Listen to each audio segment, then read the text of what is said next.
بسم اللہ الرحمن الرحیم۔ باب تحریم الظلم والامر برد المظالم۔ اب ایک باب ہے ظلم کے حرام ہونے کا اور مظالم کے دفع کرنے کے حکم کا بیان۔ اس سلسلے میں اللہ رب العالمین نے سورہ غافر آیت نمبر 18 کے اندر ارشاد فرمایا: ما للظالمین من حمیم ولا شفیع یطاع۔ اللہ تعالیٰ نے فرمایا کہ ظالموں کا کوئی دوست ہوگا اور نہ سفارشی جس کی بات مانی جائے۔ اسی طریقے سے اللہ رب العالمین نے سورہ حج آیت نمبر 71 کے اندر ارشاد فرمایا: وما للظالمین من نصیر۔ اللہ تعالیٰ نے ظالموں کا کوئی مددگار نہیں ہوگا۔ لیکن احادیث ان میں سے ایک حدیث حضرت ابو ذر رضی اللہ تعالیٰ عنہ ہے جو باب المجاہدہ کے آخر میں گزر چکی ہے۔ اس سلسلے میں اس کو دیکھ سکتے ہیں، اس سے پہلے باب گزر چکی ہے اور اس سے درس ہو چکا ہے۔ وعن جابر رضی اللہ عنہ ان رسول اللہ صلی اللہ علیہ وسلم قال: اتقوا الظلم فإن الظلم ظلمات يوم القيامة واتقوا الشح فإن الشح أهلك من كان قبلكم حملهم على أن سفكوا دماءهم واستحلوا محارمهم۔ رواہ مسلم۔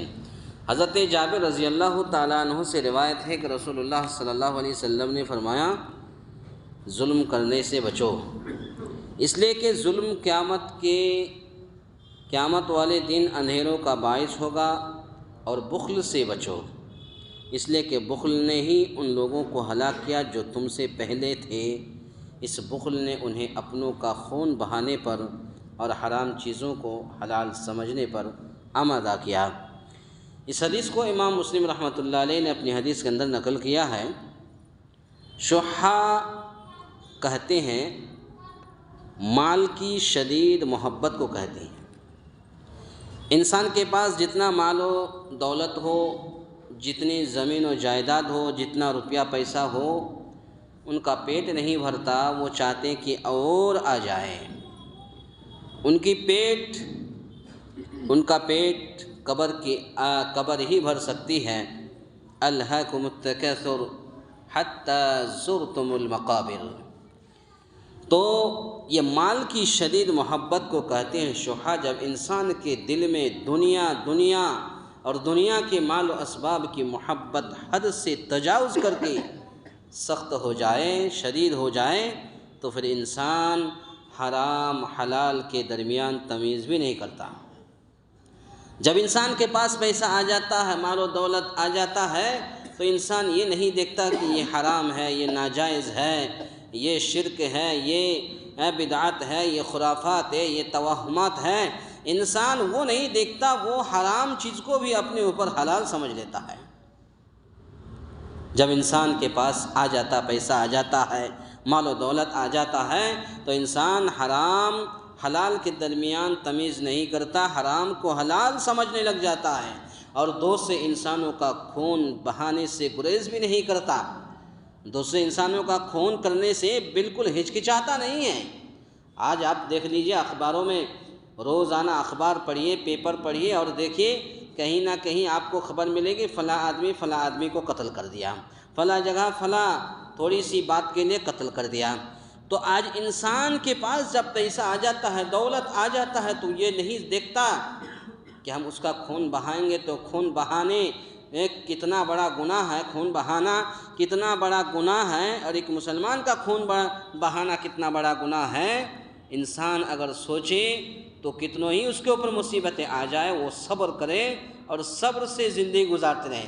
لیکن جب انسان کے پاس دولت آ جاتا ہے، پیسہ آ جاتا ہے، جب سب کچھ آ جاتا ہے، تو انسان یہ نہیں دیکھتا کہ یہ میرا بھائی ہے، یہ میرا اور کوئی رشتہ دار ہے، یا یہ میرا پڑوسی ہے، یا یہ کوئی اور ہمارے رشتہ دار ہیں، یہ نہیں دیکھتا، فوراً اس کا خون بہا دیتا ہے، قتل کر دیتا ہے۔